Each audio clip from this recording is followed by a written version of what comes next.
Boa noite, pessoal. Mais um Café com Mais Saúde, o nosso podcast, a nossa roda de saúde, para a gente falar de temas importantes. E hoje aqui com o time completo, hein? Time completo, mesa cheia. E a gente vai falar sobre temas importantes do inverno que começa hoje. E sempre comigo aqui, meu amigo, meu irmão, Theo Cusatti, sempre comigo. Ele tá um pouco longe, porque ele acha que eu tô gripado. Tô fanho pra caceta. Eu entrei dentro de um SAMI hoje. Que é SAMI, é de prontuário. Cara, eu saí de lá fechado. Serviço de Arquivo Médico e Estatístico. É isso mesmo que significa? SAMI, Serviço de Arquivo Médico e Estatístico. Olha aí, já aprendi uma hoje. Tá ligado o microfone? Tá, né? Tá. Já diria o Dr. Joaquim, se você aprender uma coisa todos os dias, pessoal, no final do ano você aprendeu 365 coisas. E essa foi uma hoje. Terra, boa noite. Boa noite, Bote. Muito bom ver você aqui. Eu sei que o Bote quase não veio aqui por motivos particulares, mas... É verdade. Eu sei que é um compromisso, o seu podcast é muito intenso. É meu trabalho também, né? E hoje estamos com convidados especiais aqui, entrando nessa estação do inverno. E a nossa cidade de Mogi das Cruzes era muito conhecida, né, Turis, com essa questão das doenças respiratórias. E trouxemos aqui convidados com o qual nós já iniciamos a noite aqui agradecendo bastante deles poderem aí dar um tempinho e vir aqui para nós para engrandecer o nosso podcast. Então nós estamos aqui, começar com o Dr. Wagner. Dr. Wagner é médico pediatra, amigo nosso, Wagner Valente, de longa data. Seja bem-vindo, Dr. Wagner. Obrigado, Bote. Obrigado, Theo. E o Dr. Eristo aqui, que é médico otorrinolaringologista, também tradicional aqui, uma família de médicos grande aqui na nossa cidade. Dr. Eristo, muito obrigado aí pela presença. O convite está aqui com você, com meu amigo Bote. Para quem não sabe, parceiro das quadras também. Jogamos vôlei. Então foi você que estrupiou a panturrilha dele, não? Não. Foi sozinho. Foi sozinho. Foi pior. Mas enfim, obrigado, sejam bem-vindos. Eu que agradeço. Obrigado. Cara, assim, hoje, pessoal, nós vamos falar dessas doenças do inverno. Essas doenças sazonais. Aí eu queria começar com quem quiser, eu acho que até o Wagner pode ajudar um pouquinho mais. Começando, Wagner, as crianças são os principais acometidos ou os adultos entram nesse balaio todo aí? As doenças respiratórias, elas acometem tanto adultos quanto crianças, idosos, né? Mas tem alguns públicos que são mais críticos aí, que são as crianças menores, principalmente os menores de 2 anos e os idosos, né? Os extremos aí de idade, eu acho que é quem acaba sofrendo mais, né? Então, puxando a sardinha aqui para o lado da pediatria, essa época do ano não é uma época muito bem vista aí pelas mães, Mas pelo pediatra é bem visto, né? O consultório fica cheio. O consultório fica cheio, mas a gente fica cansado também. Então, a gente trabalha, mas não dá para reclamar de consultório cheio, mas é bom o consultório cheio com o pessoal saudável. Né? Isso que o Dr. Wagner está com uma filhotinha pequenininha também, tem, né? Um ano e pouquinho e sofre igual os filhos de paciente. Né? Não é porque é filho de pediatra que não tem os mesmos problemas, não. Tem os mesmos problemas. É até pior, né? O pai leva para casa um monte de coisa, né? A irmã que frequenta a escola traz para dentro de casa também. Né? Aí não tem como, né? Mas é isso, já aproveitando, no adulto também tem isso? Você percebe também, isso no consultório, cara? Nossa, essa estação aí, como o Wagner falou, é ruim para todo mundo. Sim. Então, o que acontece? Um mecanismo muito simples para explicar isso. Porque o pessoal mas por que no inverno? Todo mundo fala que o corpo humano é uma máquina. E certo. como uma máquina depende de algumas situações para funcionar bem. Certo. Então, no aparelho respiratório, umidade e temperatura. No inverno, são essas duas variantes que atuam. Então, a temperatura cai, normalmente são uma estação mais seca também, e aí aquele mecanismo natural que a gente tem de defesa da via aérea acaba sendo alterado. E aí é onde tem essa explosão aí de infecções. A criançadinha também é um público que eu atendo muito no consultório. E qual que é o diferencial? Além de toda essa condição climática desfavorável, é a questão imunológica. A criançadinha ainda está desenvolvendo a imunidade. Perfeito. Ao longo da vida vai encontrando cada vez mais contato com agentes, com vírus, com bactérias, a imunidade vai crescendo. Então, por isso é que o público infantil sofre bastante. E uma outra categoria também que a gente tem que lembrar, os pacientes alérgicos. Com certeza o Wagner aqui vê muita criançadinha e adulto descompensado nessa época também. Mas o alérgico nessa época? Também. É mesmo? Por conta desse próprio mecanismo mucociliar, o paciente alérgico ele sofre muito mais do que um paciente que não tem alergia. Entendi. Então é um público que normalmente vai todo mundo, mas o alérgico, via de regra, ele frequenta bastante consultório nessa época. Outono e inverno, né? Com certeza. São as duas estações aí que são críticas, né? Então, tanto o outono, que acho que fica mais mais seco, né? E o inverno, com a temperatura caindo mais, piora bastante. Né? E as pessoas mais juntas, né? Agora, uma pergunta, um mito ou verdade? O frio não traz gripe ou não?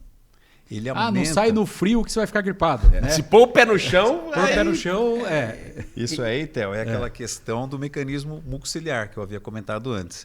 Então, por que chama resfriado quando você tem aquele vírus menos ameno? Quando a temperatura cai, nós temos um mecanismo natural na nossa via aérea que fica constantemente limpando o muco. A temperatura cai, esse mecanismo mucociliar ele diminui. Daí é quando o vírus consegue entrar. Então, não é o frio que causa o resfriado. Ele aumenta a condição para que o vírus possa invadir e aí uma pessoa que se contaminou acaba virando um transmissor também. Então não é o sorvete que gripa. O sorvete ele pode abrir porta para o vírus entrar, mas não é o agente principal.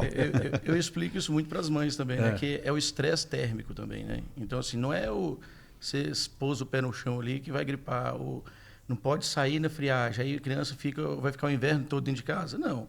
Mas é claro que naquele dia que está frio, vai sair agasalhadinho, bonitinho, para não passar frio, não ficar com frio. Porque aquele estresse também para o corpo é um fator que baixa a imunidade. Sim. E esse estresse baixa a imunidade e a criança favorece ela a gripar. Aí você liga as duas pontas, fica friagem e gripe. Mas não é uma relação direta, não. Tem... E outra, é aquilo, né? Você fragiliza o seu sistema imunológico no frio e também tem a tendência de estar com portas fechadas, a escola, pessoa junto. Aí quer dizer, favorece o ambiente e tem mais contato com os vírus. É a tempestade perfeita. Perfeito. Temperatura fria, clima seco, as pessoas doentes com frio, fecha a janela. Aglomeração. Todo mundo. Outra coisa importante também, no inverno, até pela queda da temperatura, a gente tem menos vontade do quê? De tomar água. E a hidratação é fundamental para o organismo. Então você vê que são vários fatorzinhos que nessa estação vão se somando e aí por isso é que explode as infecções de inverno. São vários fatores. Eu tenho mais uma pergunta de leigo aqui. O único leigo aqui sou eu, então posso fazer pergunta boba. A gente imagina aqui, o quanto leigo você é. Uma vez eu li que é o seguinte, e olha, eu vou falar isso por mim. Eu sempre tive... eu tenho um cisto, sei lá, aqui, que sempre junta mucos. Se eu vacilar, eu fico com a crise de sinusite. Depois eu queria que você explicasse a diferença de rinite e sinusite. Certo. Mas enfim. E aí vez um dia um médico me falou isso, falou, olha, não anda com o pé no chão, porque nós temos sensores, alguma coisa no pé, no pé que pode prejudicar a tua sinusite quando você tiver com o negócio. Eu falei, caramba, mas tem sentido. E uma vez eu lembro que eu entrei em alguns estudos e eu vi. E eu só durmo de meia. E realmente... melhorou essa questão do sintoma, principalmente aquela dor que eu tinha... De frontal. Frontal aqui, que ficava o dia inteiro. Tem sentido isso? Tem. Aí, tem sentido. Tá vendo? Duas áreas, não é conversa fiada de vó. Uhum. Isso daí é uma coisa que acontece. Tanto na planta do pé quanto no couro cabeludo, você tem uma área de reflexo, você expõe ali uma temperatura fria, o que acontece? Aquele mecanismo de paralisação mucociliar. Então isso aí é um reflexo que pode ou não acontecer em maior ou menor grau, dependendo do indivíduo de cada um, da individualidade de cada um. Então também não é uma regra. Tem pessoa que pisa lá com o pezão no gelo, não acontece nada. Eu só ando descalço. Parece o João Grandão, sabe, com o pezão, o bote. Eu gosto de Cara, eu tô aqui de tênis porque eu gosto de piso, eu gosto de preciso estar de tênis. Eu gosto de casa com piso frio e andar descalço. Cara, eu também. Só descalço. Chego em casa descalço, pé preto, cara. E você vê que tem pessoas que falam, doutor, eu piso no pé frio, meu nariz já entope, começa a coriza. É isso aí. Então, isso daí não é uma regra para todo mundo. É um reflexo que pode existir. Que tem pessoas que têm essa reação, aquele que já é predisposto, o mais alérgico e tal, mas a maioria não. Então, não é uma verdade absoluta. Em casa eu tenho duas crianças que andam descalço dentro de casa o dia todo e fica de boa. Ficam bem, mas realmente aquele paciente predisposto, esse a gente tem que, se já aconteceu algumas vezes, é bom evitar mesmo. Né? Mas... E aí, doutor Wagner, aproveitando, já que a gente tem um público grande, viu, Eris, que a gente estava comentando, da área da saúde, mas a gente tem muita gente também leigo, e tá assistindo a gente aí, fica isso no YouTube, pessoal, quem puder dar um like, vai seguindo a gente aí. Vamos lá, quais são os principais sintomas que tanto as crianças como o adulto podem aparecer? E assim, qual seria um sinal de alarme para procurar um médico, Dr. Wagner?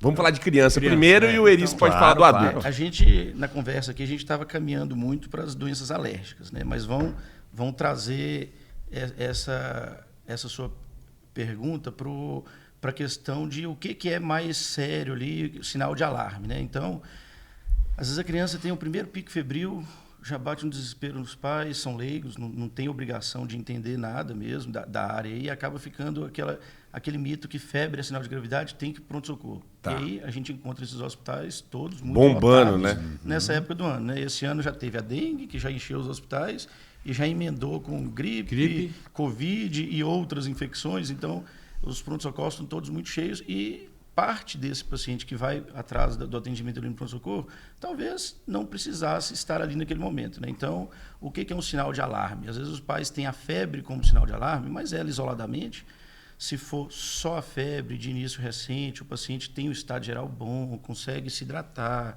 está se alimentando ali razoavelmente bem, né? É claro que pode haver uma redução ali pequena por pelo mal-estar da febre, do quadro infeccioso ali que está se iniciando, mas a febre, neste primeiro momento, ela não é um sinal de gravidade, não precisa já correr no pronto-socorro. Agora já está ali medicando aquela febre, a febre está indo e voltando, já tem mais de 48 horas, esse paciente necessariamente tem que ser avaliado por um médico. Não sempre no pronto-socorro, se tem um médico de confiança, pode procurar o médico dele ali para examinar essa criança. Mas se essa febre, de início recente, vem com sinais de alarme, vem com falta de ar, vem com a prostração excessiva, vômitos persistentes, desmaio, convulsão, aí essa criança realmente, mesmo a febre tendo muito pouco tempo do início, mas já vale a pena já procurar o atendimento médico ali, porque pode se tratar de um quadro aí mais grave, né? Então, não é o sintoma, é como ele se apresenta, né? Então, se veio a febre, mas sozinha e o paciente está bem, não precisa ainda ir no pronto-socorro. Espera um pouquinho mais. Medica aquele remédio que usou da última vez que teve febre. Vamos ver se vai mandar uma mensagem para o pediatra, que a gente já está zana, né? Já dá uma consultada ali. E o pediatra orientou, medica para a febre, observa, está tudo bem. Agora, não está melhorando, a febre já tem mais de 48 horas, mesmo que não tenha outros sintomas, a criança está bem, mas já tem 48 horas, aí realmente eu acho prudente um pediatra ou levar no pronto-socorro, plantonista avaliar esse paciente. Né? Agora, medica para febre de primeira ou espera? Aí eu aconselho medicar, sabe? Na faixa etária pediátrica, a gente tem um evento aí que é a convulsão febril, né? Então, é algo que pode acontecer, principalmente aí naquela faixa etária dos 6 meses aos 6 anos e tal. Então, não é bom deixar a criança ficar com febre por muito tempo. Então, deu febre, passou ali 37,8, 38, já pode medicar com o antitérmico que já tinha usado anteriormente. Ah, mas é a primeira vez que tem febre, nunca usou nada e tal. Aí, às vezes, é bom procurar o médico da criança ali para estar orientando direitinho, né? Entendi. E no adulto, Eristo? Olha, basicamente as mesmas orientações que o Wagner falou, a gente passa para o adulto também. A grande diferença qual que é? A criança ela depende do olho clínico da mãe. Tá. Então, a mãe conhece... Às vezes ela chega lá e fala, doutor, eu conheço ele quando ele fica doentinho, dessa vez está diferente. Está diferente. É um relato muito importante. O adulto depende da percepção dele. E a gente tem os extremos aí, na média. Tem aquele que vai por qualquer motivo e tem também aquele adulto que só vai quando está morrendo. Quando já passou aquela hora boa de você tratar ambulatorialmente, ele segura. Perdeu o time. Perdeu o time. Então, as mesmas orientações que o Wagner falou, para o adulto também serve. Ver essa questão geral, controle da temperatura. O antitérmico que você comentou, Theo, ele é uma medicação, porque assim, você está com febre, não é fácil. Então, eu sou a favor de tratar. Você entrar com uma medicação para combater a febre, você não está correndo o risco de mascarar nada. Você vai aliviar o sintoma. Que é muito diferente de uma criança ou um adulto com um quadro febril agudo, que a grande maioria das vezes o agente vai ser o quê? Um vírus, mas aí já mete um antibiótico. Isso aí está errado. Então, o controle da febre, eu acho que deve ser feito, tem que ser utilizado, até porque quem está com febre sabe como é ruim, né? Nossa, como é ruim. E não vai mascarar nada. A evolução que tiver vai ser ali a que vai ter mesmo. Agora, e ainda o Botti falou, né, para o público leigo, só para entenderem, o antibiótico, que é aquele que agora precisa de receita do médico, é um remédio para combater um micro-organismo chamado bactéria, certo? Isso, perfeito. Que é um tipo. O anti-inflamatório, que às vezes as pessoas vão tomando predicin, que é um corticoide, é um anti-inflamatório. Tem né? ação anti-inflamatória também. Tem uma ação anti-inflamatória também, antialérgico e tal. Isso. Que a pessoa vai tomando, que nem o xaropinho, Xarope rosinha, predicin, que ele não combate necessariamente, né, a bactéria. Ele ajuda num quadro inflamatório ou alérgico, isso. E mesmo acho que nenhum dos dois podem ser tomados de maneira indiscriminada. O corticoide, né? na O verdade, antibiótico está mais difícil que agora Isso. tem a receita. Mas os outros, para as pessoas entenderem. E o vírus, são poucos medicamentos que combatem. Então, você está com gripe, que geralmente é um vírus. Vírus é diferente de bactéria. E o vírus geralmente não tem remédio para combater o vírus, mas isso sim o sintoma. A não ser o H1N1, que você tenha lá o Tamiflu, que ajuda a não ter replicação. Quer dizer que o vírus não se reproduza. Que também tem que ser aquele timing ideal. Até 3 dias. O ideal é o primeiro dia, segundo. A partir daí já não tem mais tanta indicação. Tá. Só para, né? Eu acho que é mais ou menos isso, né, a diferença. Perfeito. E falando dos sintomas, Dr. Wagner, quais são as doenças, assim, que hoje a gente escuta muito da tal da bronquiolite, né? Principalmente na criança. Mas aí tem infecção de vias aéreas, amidalite, bronquiolite. Explica um pouquinho quais são as principais que você pega no consultório nessa época. Assim, dentre todas essas infecções aí de vias aéreas, né, aí a gente tem ali os quadros gripais, propriamente dito, né, que são as infecções virais ali das vias aéreas, que é o vírus influenza. Que o Theo falou que, teoricamente, o corpo trata, né, Dr. Wagner? O que a gente vai medicar é para alívio de sintoma, dar conforto e tal, mas é o próprio organismo que vai combater aquela infecção. Então, não tem indicação nesses casos da gente estar usando antibiótico. Perfeito. O corticoide ele deve ser realmente evitado, porque ele tem efeitos... O Theo foi cirúrgico. Antibiótico e corticoide. Esses são os principalmente o pediatra não gosta de usar, deixa sempre para a segunda opção, ou terceira, sei lá. Mas o que eu falo, o paciente fala assim, você não gosta desse remédio. Não é que eu não gosto. Eu gosto muito, quando precisa. Né? Não dá para você usar este remédio com outra indiscriminado, finalidade. Né? Usar para tudo achando que ele vai resolver. É que o pai, eu sou um pai desesperado. É a vontade de entrar com um kit, tudo, né, de uma vez, para você tirar a criança. Ligar o turbo ali, já mata tudo. Kit. Né? Mas dentre essas infecções respiratórias, né, uma delas é a bronquiolite, que é muito temida aí, né? Uhum. É um vírus que, em várias faixas etárias, não causa doença grave.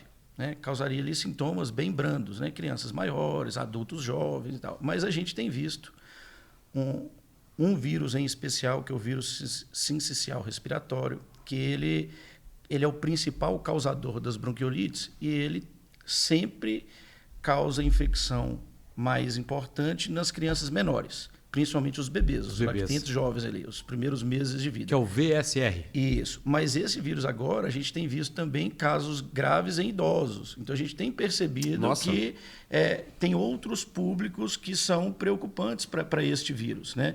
Mas o adulto jovem, a criança maior, quando tem contato com esse vírus, são sintomas leves. Mas isso acaba sendo um problema, porque o filho mais velho vai para a escola, tem contato com esse vírus, é só um resfriadinho, está ótimo, está bem, mas vai para casa e tem contato com um bebezinho, que é irmão, tem 3 meses, 4 meses. Complica. Que nessa faixa etária geralmente apresenta os quadros mais graves. Né? Então, pode ter desde uma bronquiolite leve, né? Mas pode ter formas graves, que necessite ali intubação, ventilação mecânica, e podem haver casos fatais também. Então, a bronquiolite vamos lá, nós temos um pulmão, que é o órgão responsável pela nossa respiração.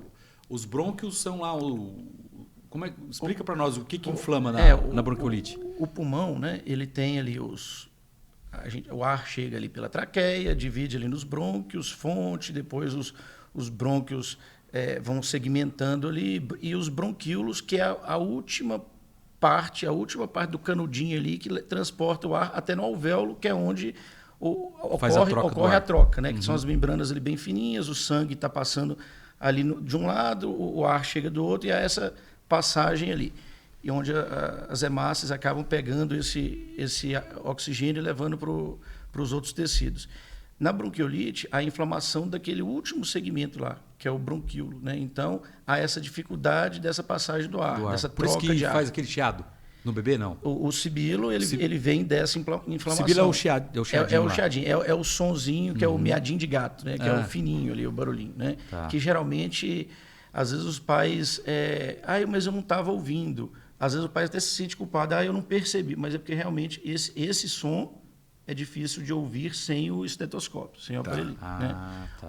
Tem que ter alguns casos que você entra no consultório do pediatra, o pediatra já escuta de longe, né? Quando é o sibilo de uma crise de broncoespasmo muito importante, às vezes a gente escuta sem o esteto, mas são raros os casos. A maioria tem que ter a ausculta ali. Então, em casa, este som é muito difícil dos pais perceberem. Então, em casa, o que os pais percebem é o cansaço. É o bebezinho que está respirando usando muito da musculatura acessória, o abdômen fica movimentando bastante, aí tem uns outros pontos, tipo aqui na fúrcula external, que fica afundando para a criança respirar, a criança fica gemente. Então, realmente, as costelinhas, a retração costal, e os pais percebem isso, esse esforço, a criança fica gemente, fica dormindo, mas fica como se estivesse resmungando e tal. Então, é daí que os pais acabam procurando atendimento, né? E é um atendimento de urgência.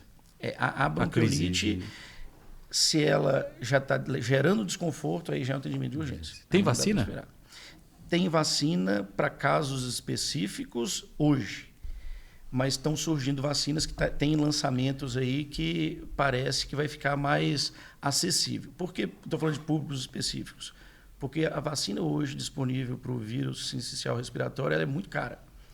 Então, é só para aqueles pacientes que têm maior risco. Então, é o prematuro, menor ali do que 30 semanas, é o cardiopata grave, é aquele paciente que precisou fazer uma cirurgia cardíaca e tal, quando recém-nascido. Então, são casos muito específicos e é só nos primeiros 2 aninhos de vida.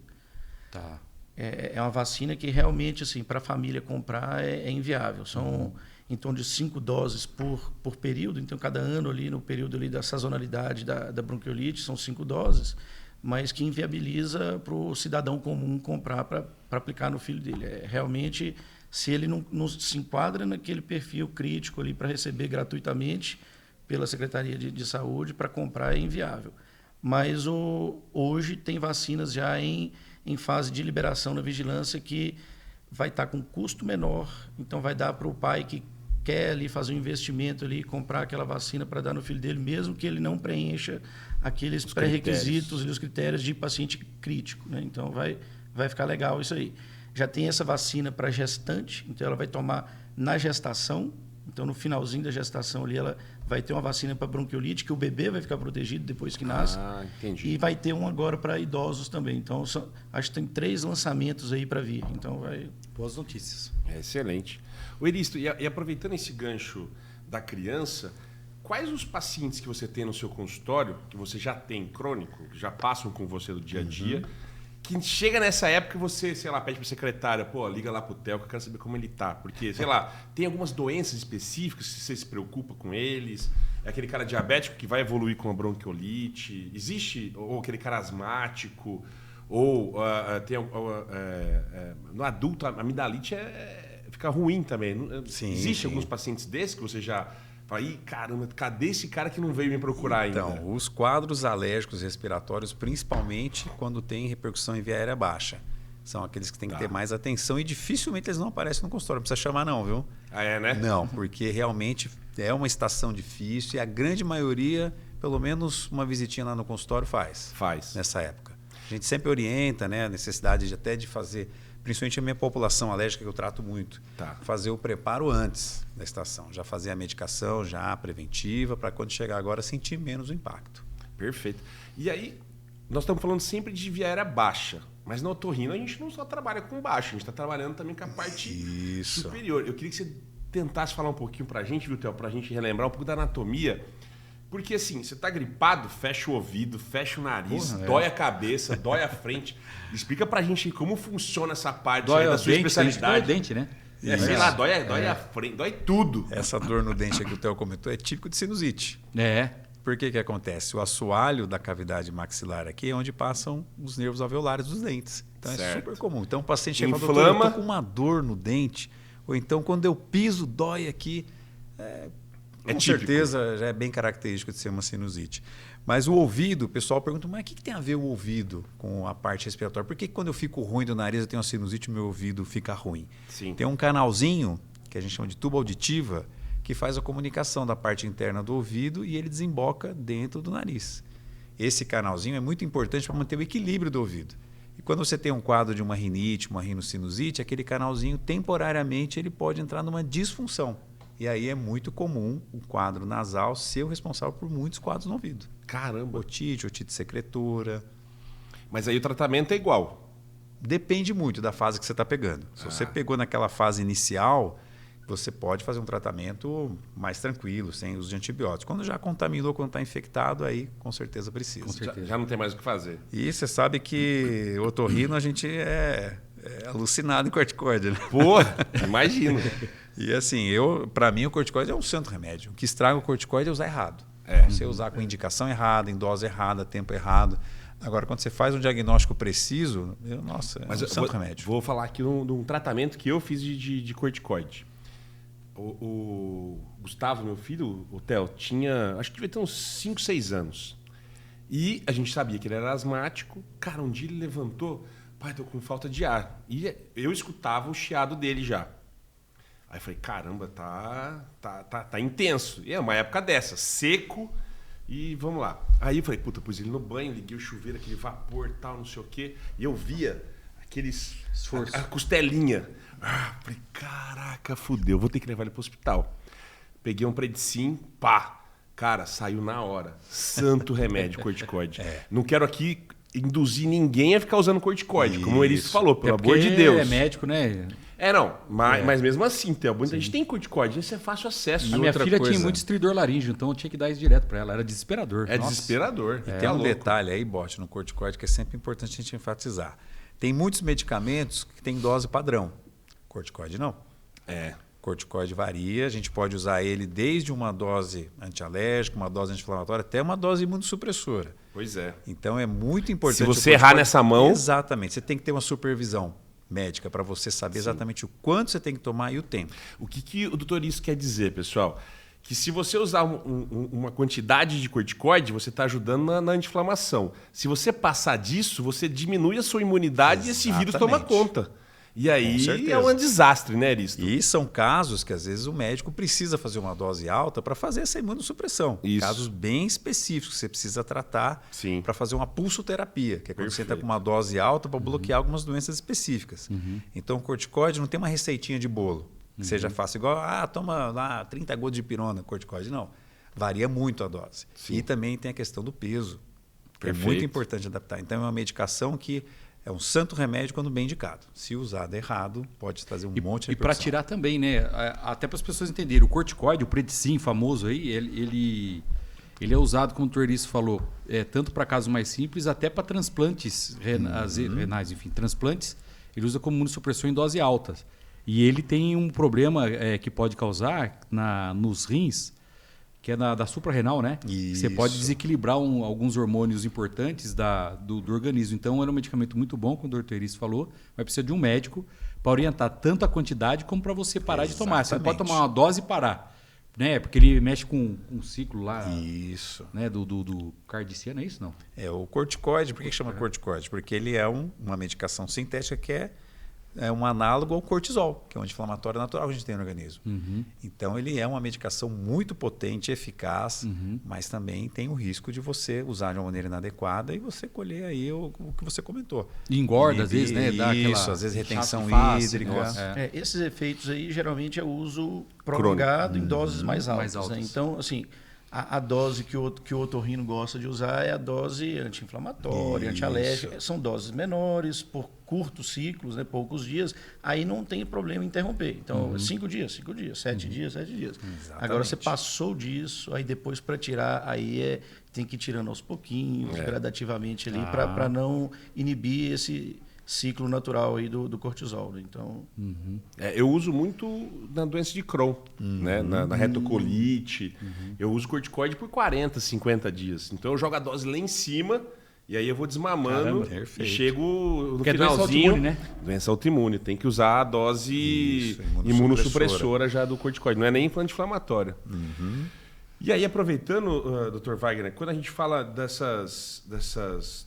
tratamentos, complicações dessas doenças do dia a dia. Aí você fala assim, poxa, eu não queria que meu paciente evoluísse para isso. O que você faz? Você tenta prevenir de uma forma que, como eles falou, tratar muito dos alérgicos. Eu imagino que o Eris deve dar antialérgico aí de longa data para muita gente. Sim. A minha filha é muito alérgica também e ela tomou por muito tempo antialérgico. Você faz isso de rotina? Tentar diminuir algum tratamento crônico para poder evitar nessa época? Assim, pensando nas doenças alérgicas, tem tem tratamentos hoje que você consegue fazer uma prevenção, né? Então, hoje tem imunoterapia oral, imunoterapia injetável, que é o paciente vai receber doses daquilo que causa alergia nele ali, doses baixinhas ali, por um longo período, para ir acostumando o organismo dele a quando tiver aquele contato com aquela substância, que a resposta não seja exagerada, né? Porque a alergia, ela nada mais é que um excesso de imunidade, né? Então, assim, é a imunidade agindo de uma maneira descontrolada. Então, você tem um agente ali que ele, na maioria da população, ele não é nocivo, não causa nenhuma repercussão, mas para aquele paciente, quando ele entra em contato, o organismo dele entende que aquilo é uma grave ameaça e já desenvolve uma resposta muito exagerada, né? Então, para alguns casos, não é para toda alergia, né? Então a gente tem aí alguns tratamentos que a gente consegue fazer para prevenir, e realmente, se você consegue iniciar esse tratamento aí antes dessa fase crítica de outono e inverno, o paciente nessa época ele vai passar melhor. Mas isso é falando de um problema específico. Então a gente tem para outros, mas não é alérgico, é rinite inflamatória. Tem também o corticoide nasal, que usa-se bastante. Então, você usando ele ali antes dessas estações aí ajuda bastante. O paciente asmático tem ali os puffs lá do Clenil, Flixotide, Seretide, que são os corticoides inalatórios que ajudam também. Tem o Montelukast aí, que é bem usado aí na otorrina e na pediatria, né? E a gente, para prevenir a complicação depois de um quadro já instalado, não tem muito o que a gente ali... eu queria dar um remédio para não evoluir para uma pneumonia. Fala, calma aí, não é bem assim, né? O paciente está com gripe hoje. Gripe a gente vai tratar o sintoma, vai dar conforto para o paciente, vai hidratar bem, tentar manter ele com a boa alimentação, lavagem nasal, fluidifica essas secreções e tal, para tentar amenizar aquele quadro e o organismo combater essa infecção. Mas em alguns pacientes, por algum motivo, ele pode complicar, com uma pneumonia, ou com sinusite, com infecção de ouvido. Então, são quadros que, se apresentados, e trata-se. Mas você não consegue preveni-los, por exemplo, com antibiótico. Aí ele está com gripe, eu vou dar um antibiótico para não virar pneumonia.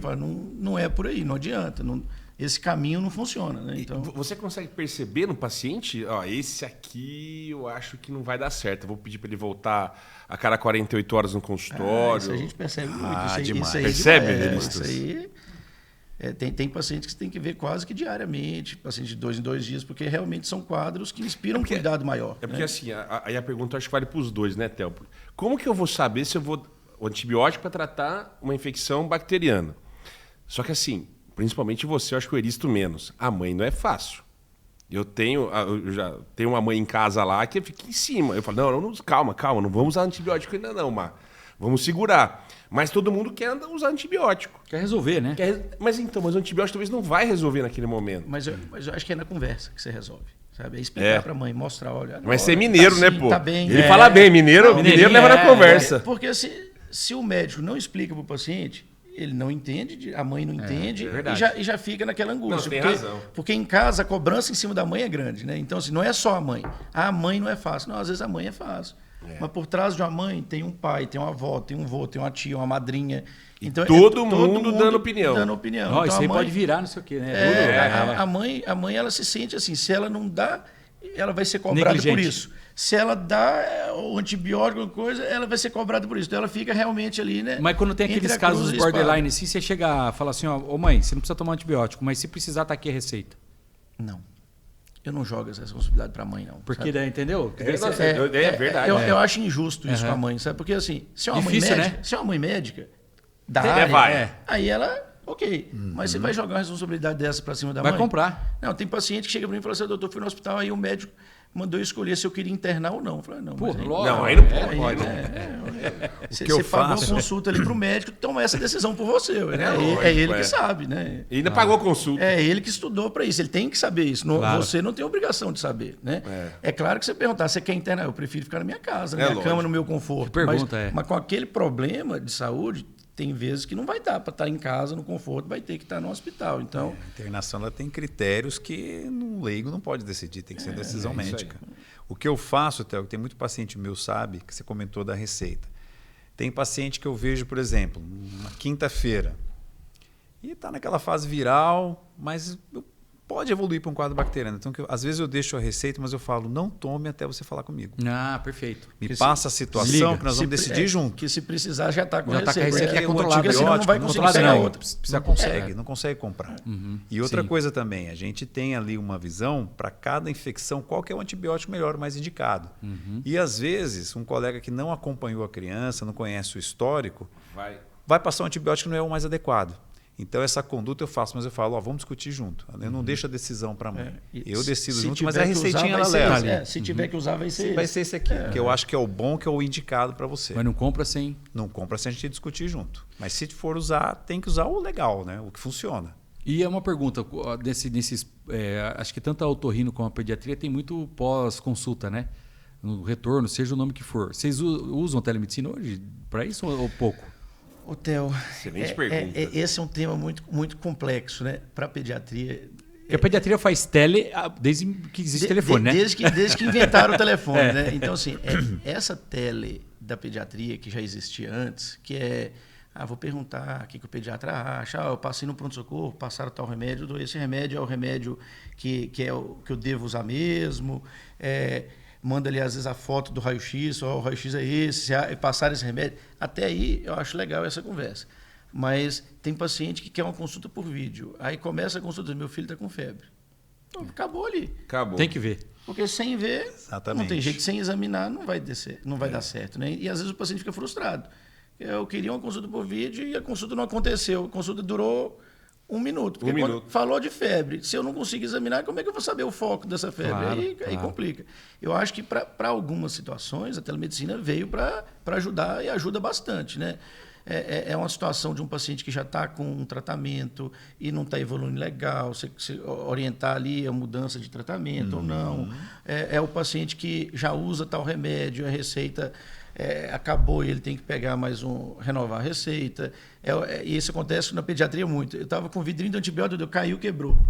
Venceu em casa. Caiu e quebrou. Aí tem que comprar outro. Ela tinha que usar 10 dias, quebrou. Com 2 dias quebrou. Ela vai precisar de outra receita. Então, às vezes, para essas situações, a telemedicina ajuda bastante. Não vai precisar se deslocar até lá e tal, mas sem examinar é muito difícil. É difícil. Difícil. Principalmente a primeira consulta, né? Você usa eles? Na otorrino é praticamente impossível, porque eu preciso ver dentro do nariz, eu preciso fazer uma otoscopia. Eu vou abrir a boca aqui na câmera do celular para você ver, doutor. Mas a garganta eu ainda consigo. Às vezes o paciente fala, doutor, está assim assado. Eu falo, tira uma foto com flash bem legal. E ali você consegue ver. Agora, problema no nariz. O otorrino, vai lá, a pessoa está com epistaxe, como é que você vai fazer uma consulta? Não tem como. Não, aí claro, óbvio. Mas, aí eu quero dar meu depoimento também. Eu uso muito, cara. Pós-operatório, eu uso muito. Eu operei com 3 dias, eu faço uma teleconsulta até. Eu já te falei isso várias vezes. Então, assim, eu tenho uma noção de como a minha paciente está. Com 3º, 4º pós-operatório. Então, eu uso demais a telemedicina nesse ponto. Agora, o paciente marca uma consulta. Primeiro, está com dor na barriga? É o que você falou, não tem como. Tem que pôr a mão no paciente. Tem que pôr a mão. Mas o pós-operatório eu uso bastante. Eu uso fantástico. Eu já passei com o doutor Eristo, viu, Theo? E é verdade mesmo. Ele enfiou o cano em todos os meus buracos. Menos de trás não. Ele só trabalha. Aí é outro. Thiago. Outro Thiago. É o sócio dele, brincadeira. Esse exame é a nasofibra. Nasofibra. Você vai olhar tudo aqui dentro, Esse né? aí é pro otorrino. É o estético. Toda consulta você faz? Primeira consulta? Na grande maioria das vezes, sim. Tá. A criançadinha, eu não costumo ser tão invasivo assim. Então, às vezes, eu já tenho que fazer uma análise radiológica da face, aí eu já faço um perfil, um raio-x, não sou muito invasivo. Mas vai lá com uma queixa de nariz obstruído, de ronco, a gente já faz o exame na hora. Dr. Wagner, mas vou te provocar aqui. Alguns anos atrás, que não se falava em telemedicina no Brasil, participei de um encontro de, não lembro se é inovação, saúde, enfim, na GV, antes da pandemia. E lá um médico amigo meu conhecido, hoje ele trabalha numa das maiores empresas de telemedicina do mundo e ele é o CEO do Brasil. E eu acho que ele estava apresentando isso na época, mas não tinha telemedicina igual tem hoje aqui. Aí ele apresentou lá que lá nos Estados Unidos é o seguinte, você tem lá um planinho de saúde privado, ou o plano de telemedicina dessa empresa, enfim. Aí você tem lá o teu telefone X, aí vem com kits acessórios, um cabo USB. Vem com um negócio para tirar uma foto do ouvido, da garganta, tal. E tem um prontuário unificado, né, integrado lá nos Estados Unidos. Aí, vamos lá. Aí a criança começou a passar mal, mas não passar mal de levar para pronto-socorro. Ele liga, tem um médico lá na central, e você já manda, já tem o app lá, você já tirou uma foto da criança, viu temperatura e manda esses básicos para esse médico na central. Aí esse médico faz uma ligação, uma telemedicina e olha. Fala, pô, tá assim, você faz o seguinte, tá um Tilenol. Daqui meia hora eu te ligo, o camarada liga. Como é que tá agora? Apareceu essas pintinhas vermelhas aqui. Opa, não, então não. Então vai o seguinte, você vai lá pro pronto-socorro tal, que eu já estou te mandando a minha primeira análise médica para lá, porque ele tem o teu prontuário, o teu histórico lá. Então, nos Estados Unidos, essa primeira consulta, ele já arrisca um pouco mais e já tem já aí eu não sei se de qualidade ou não, mas já faz alguns sinais meio básicos aí para uma primeira consulta e meio que funcional. Assim. Eu tive um paciente que ele era muito ligado em tecnologia. Daí ele me mandou uma mensagem, pô, meu filho está com dor de ouvido, analisa aí. Daí eu falei, analisar, daqui a pouco chegou.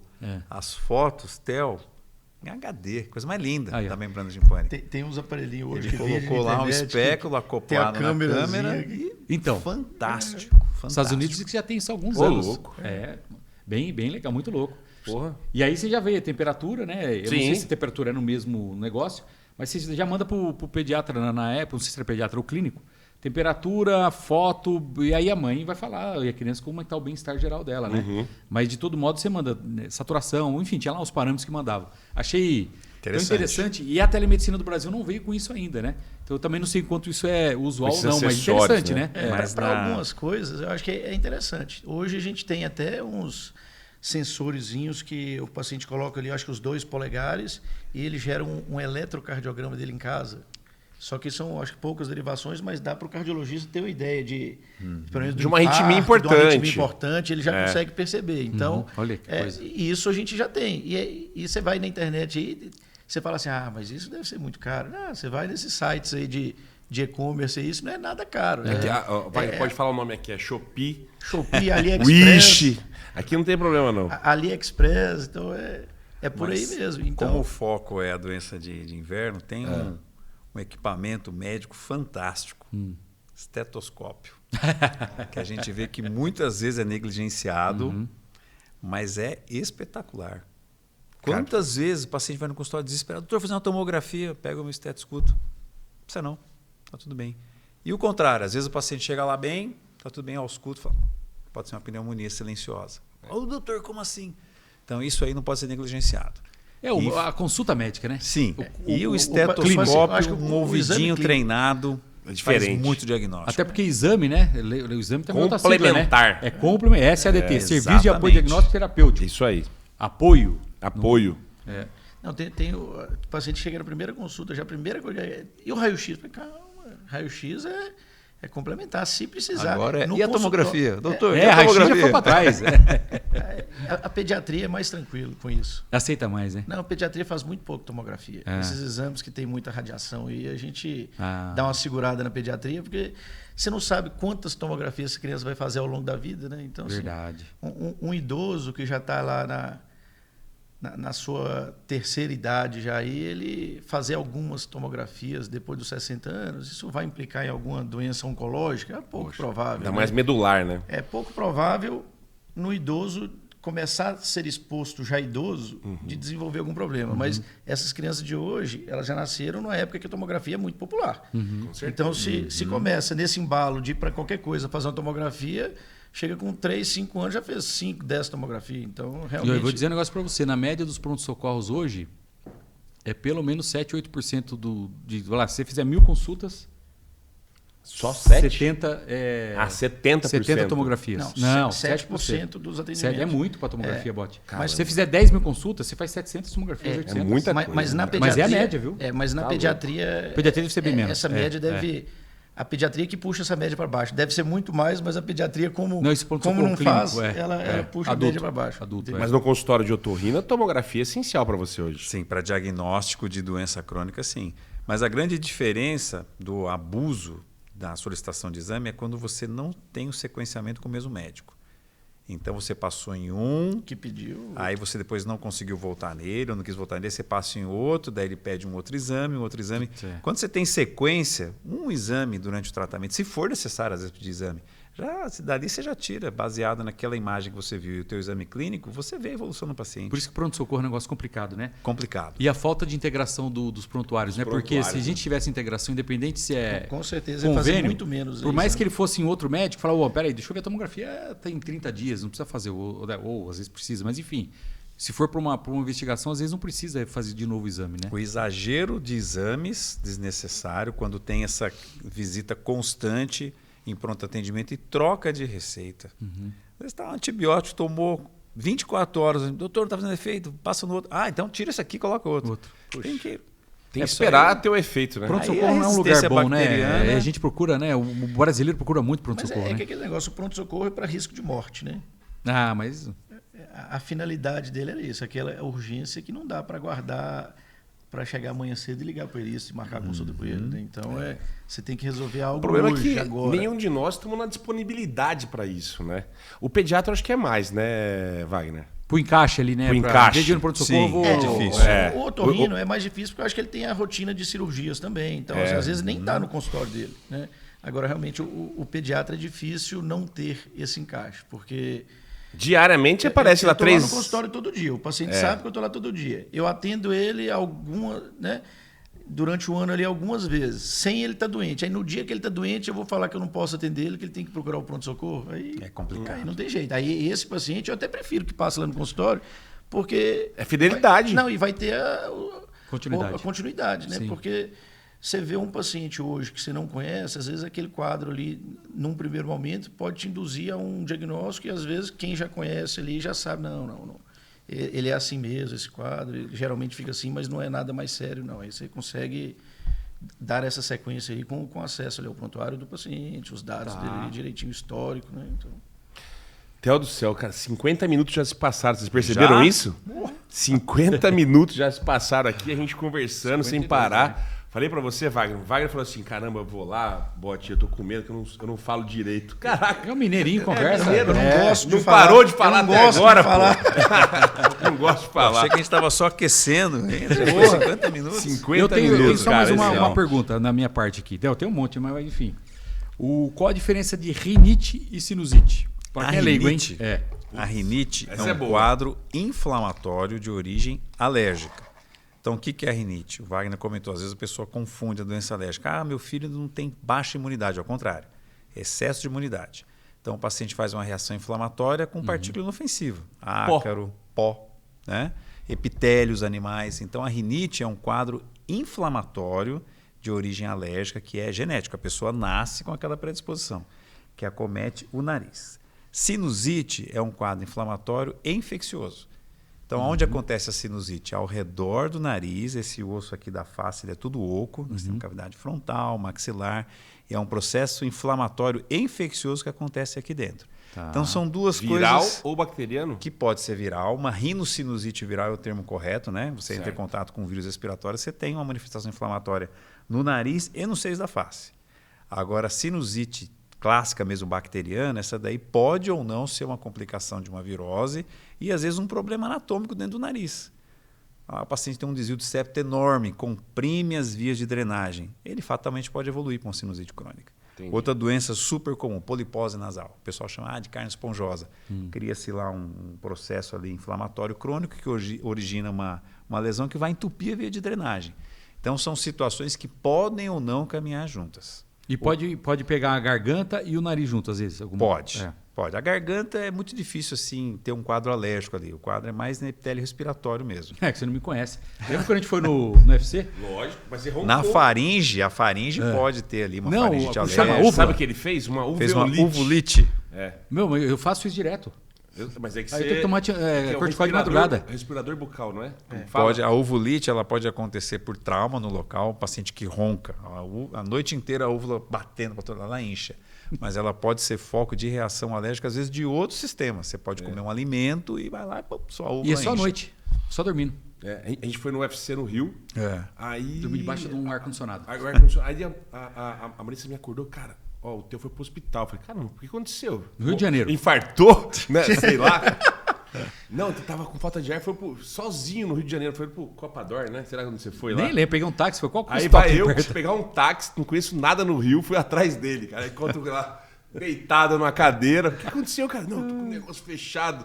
Aí, Desesperador, porque encosta na língua e a primeira vez que deu a crise foi lá. Foi. E eu não sabia o que estava acontecendo, pô. Pra já mim tinha tive fechado a isso já. garganta. Porque eu Ficou desse entendi. tamanho Eu roncava o bastante. sininho da garganta. Esse Campainha. processo alérgico aí, inflamatório na úvula incomoda Agudo, né? muito, mas tem um potencial letal assim muito pequeno. O grande problema é quando dá o edema de glote. Quando você tem um inchaço semelhante ao que acontece na tua úvula lá no vestíbulo da laringe, que aí tampa. Esse caso Aí aí para de respirar. não é só o desconforto, o paciente pode ter aí uma parada respiratória. Mas aí não é do nada, né? Alguma coisa que... Normalmente pode ser um processo, uma reação anafilática, que seria o quê? Uma reação alérgica grave, intensa. Algum remédio, alguma outra Isso. coisa. Isso aí, o verite deve ser de alguma coisa, né? Algum Temperatura sazonal. fatorzinho aí tem. Pode ser. Esse ano que já tive umas 2 vezes, mas agora já não fico tão desesperado. Já põe uma pastilha, toma um corticoidezinho. É isso aí, melhora rápido. Mas né? demora, Eu já- não é melhora rápido. É porque assim. Ele vai diminuindo devagar. É que assim, é que você não tem um Não é médico rápido. bom. Você não tem médico bom. Eu tenho um Não, eu médico bom. preciso do médico, né? Eu fui no médico, já não ronco mais. Da duvido. Entendeu? É, a Marissa Duvido. falou.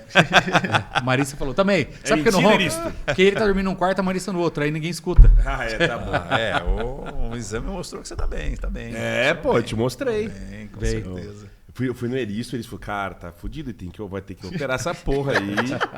Vai ter. Falei, cara, não vou operar porra nenhuma. Então vamos usar CPAP. Cara, quantos anos faz que eu tô com CPAP? Uns 2 Então, anos você já, bem né? adaptado. Tô, caramba. É? Cara, eu sinto Isso que é bom isso falta. aí, né? Eu sinto falta do Você CPAP. quer ver hoje. o paciente médico sumir do consultório, você fala que ele vai ter que operar. É. Aí, ó, Vaza. primeiro a vazar. É isso. Pra falar em Eu opera- emagreci uns 15 quilos por causa desse negócio de CPAP. E quando eu vi que tava ficando ruim pro meu lado, eu falei, não, tem que emagrecer, que esse ronco meu é por causa do... É o peso, deixa eu emagrecer aqui que resolve. O Wagner eu tentei também, mas não deu certo esse primeiro passo, Não, não. e aí eu uso CPAP aqui. Tem história, viu? É, não, o mas Frederic é- tava... Tem umas histórias pesadas aí. Duas questões aqui, ó, super interessante aqui, ó. A Maria Aparecida, ó, agradecer a todos que estão acompanhando a gente, dá um like aqui, é importante pra gente aqui, esse engajamento. A Maria Aparecida. Olá, boa noite a todos. Eu tenho um questionamento. Quando eu era criança, tinha muita hemorragia nasal e várias vezes foi cauterizada as veias. Será que por esse motivo eu sinto muito ressecamento nas narinas? E aí, Eristo? Pouco provável. Pouco, Porque né? quando a gente faz uma cauterização em algum vaso do nariz, a gente é bem seletivo. Não faz assim, exceto quando o paciente tem uma... Não sai queimando tudo, né? Não. É bem seletivo mesmo. Então, o ressecamento pode ter algum outro fator aí, mas essa cauterização dificilmente deixaria uma sequela assim. Tá. Talvez esse ressecamento era a causa do sangramento, né? Talvez, né? Provavelmente. Ela já tinha esse ressecamento antes. Provavelmente. Tem muito isso, já causava... Wagner, no consultório? Sim, pistache é muito comum, né? Na criança. É. E aqui, ó, o Gustavo Tralli, que tá colocando aqui, ó. Grande doutor Eristo, fez o caso da jogadora Diana na seleção brasileira de vôlei, junto comigo, e ela está respirando muito melhor. Você operou ela também? Que bom, eu tava Que ele lá fez junto. ele fez a mandíbula e você fez a parte Isso. nasal? Conta aí pra gente. A minha cirurgia foi um cafezinho ali, né? Porque a cirurgia do trás foi maravilhosa. Foi impressionante. Eu assisti ao vivo ali e você vê assim a mudança estética e funcional do paciente ali. Fantástico. Foi um caso Olha, brilhante. O Tralli é um cara... Ele é sensacional. Ele é sensacional. Sensacional. Essa cirurgia eu tive a honra, ele me convidou para fazer o desvio de septo. Sim. E a cirurgia que ele fez nesse caso foi espetacular. Olha, o Tralli já veio aqui. Já, várias vezes. Encontrei sim. Ô, cara. Opa. aqui. Entrou. Isso aí é o nosso orgulho na bucomaxila aqui. É. Projeção Fenômeno, nacional.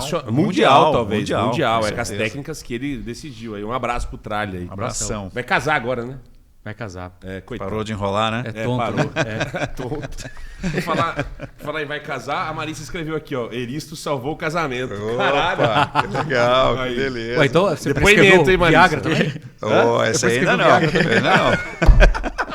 Ele consegue a amostra grátis, nem precisa. Viu? Salvou. Mas é pro tio Salvou dele. duplamente. Mas é pro tio dele essa amostra grátis. Lógico. com Um amigo. certeza, Não um é pra mim. amigo. Não é pra mim. Navajas, né? Não, Navajas? Navajas, Tá ferrando o cara Pariu, aí. tá ferrando. Ô, Wagner, pra gente ir encerrando aqui, conta um caso ou dois que foi sucesso, assim, cara, que você viu, caramba, uma doença importante, uma bronquiolite, chegou no consultório, cara, e você salvou a vida da criança, pra falar a verdade aí.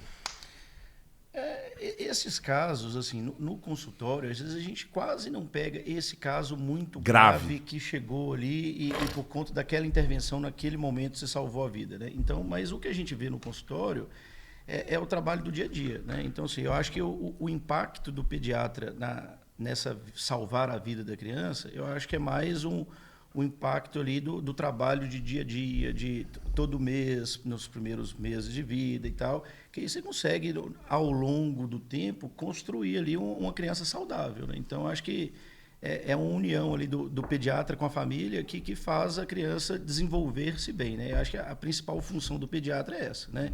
Cuidar garantir esse bom desenvolvimento, que inclui tanto a saúde física, mental ali daquela criança e da família também, né? Então, falar assim de um caso específico, assim, alguns casos a gente acaba detectando um problema ali e transferindo essa criança ali para uma emergência, onde ela vai receber os cuidados emergenciais e vai sair bem daquilo, né? Mas essas emergências no consultório, elas são quando a criança tem um acompanhamento pediátrico regular, que a mãe conhece o pediatra e tal, aí você consegue pegar todos esses casos numa fase bem inicial. Entendi. Então, você não chega a pegar esse paciente tão grave desse jeito, né? Então... E tirando o meu caso, Elis, que você salvou meu casamento, tem algum outro case importante aí? Olha, a minha ênfase é na cirurgia, é uma área de atuação que eu gosto muito. E já que você perguntou de um caso especial, tem acho que uns 2 meses eu atendi uma paciente que já estava aí há uns 2 anos procurando. E é um caso assim, um caso que não é um comum. Ela começou com uma descida de líquido, serve até como um alerta, né? Uma drenagem de líquido pelo nariz de um lado só, já não é uma coisa natural. E depois ela evoluiu para uma meningite. Caramba! Internou uma meningite grave, e aí, durante lá a internação, fez o diagnóstico que ela tinha uma fístula. Era um furo da região da base anterior do crânio que drenava líquor para dentro do nariz. Puta que pariu. E ela tinha 2 opções, ou ela operava pelo nariz ou ela ia ganhar uma craniotomia, abrir a cabeça para fechar o furinho. E foi um caso que me deixou muito feliz. Eu abordei ela por dentro do nariz, a gente fez lá uma cirurgia de abrir o seio etimoidal, o anestesista foi fantástico, injetou lá o meio de contraste, então na hora que eu entrei eu vi lá o furinho drenando lá, e a gente tem uma técnica... Injetou na coluna? Isso, na coluna, fluoresceína. Senão você não acha onde está. Onde está vazando. Aí abrimos Caraca, toda a base do crânio da paciente por dentro do nariz. Aí Menos achamos invasivo, lá né? a falha. Tinha 2 falhinhas de 3 milímetros. Lá a gente fez o remendo. Colocou Caramba. uma meninge artificial, um retalho de septo. Conseguimos fechar a fístula e já tem 2 meses que eu vi a paciente. Está super Excelente. bem. Então esse é caso assim que te deixa feliz. Te deixa feliz, é sucesso, né? Caramba. Theo, fantástico, né? Muito bom. Conversa ótima, muito agradável, passou muito rápido aqui para bom. ficar... Se tivesse um uísque aqui, eu ficaria acho que uns 2 dias aqui falando aqui. Tranquilo. Já pegava uma receitinha, já aproveitava, né? Ah, no mínimo. Né? No mínimo pegar uma receitinha aí, já mais uns 2 CEPAP. E já impunha... O que ele tá contando? Teve um dia, viu, Wagner? Acho que por isso eu já contei. Tava na minha casa, a gente tomou uns vinhos a mais lá, eu, Theo e mais um grupo. Não lembro se eu tava lá. Tava. E aí tomou uns vinhos, cara, e aí eu subi pra dormir no sobrado da minha casa, né? Cara, liguei o CEPAP, eles meti na testa e aqui, ó. Parecia um alien. Um A alien. Marissa falou. Porra, CEPAP aqui, ó. e aí o CEPAP vazando lá na testa. Igual panela de pressão. Igual panela de pressão, praticamente isso mesmo. Puta que pariu, cara. É foda, né? É difícil. Mas esse dia eu ronquei, não sei, o CEPAP não funcionou. Wagner, conta pra gente aí, se alguém quer te procurar, que nos assistiu, que vai nos assistir, como te procura, como te acha, qual o seu Instagram, telefone da clínica. Agora é a hora do seu merchan. Clínica Seman. Né? Eu sou um dos proprietários lá, então eu atendo Perguntei lá. pra ele se é bom ou se é ruim ser sócio do Thiago, né? Ah, ruim, lógico. Tem desvantagens e vantagens. Um abraço pro Thiagão aí. Então, eu atendo só lá, né? Então, de segunda a sexta eu tô lá, o paciente meu já conhece, quem aí não conhece a clínica, é uma clínica bacana, é legal, então a gente está lá à Na disposição. Brasipina, né? Brasipina 90, né? Número 90. Ele que carrega a O clínica Thiago nas costas. Eu aquela sei. mala lá. Ali é bem dividido. Ah, isso que é bom sócio aí. Sócio que fala bem ainda.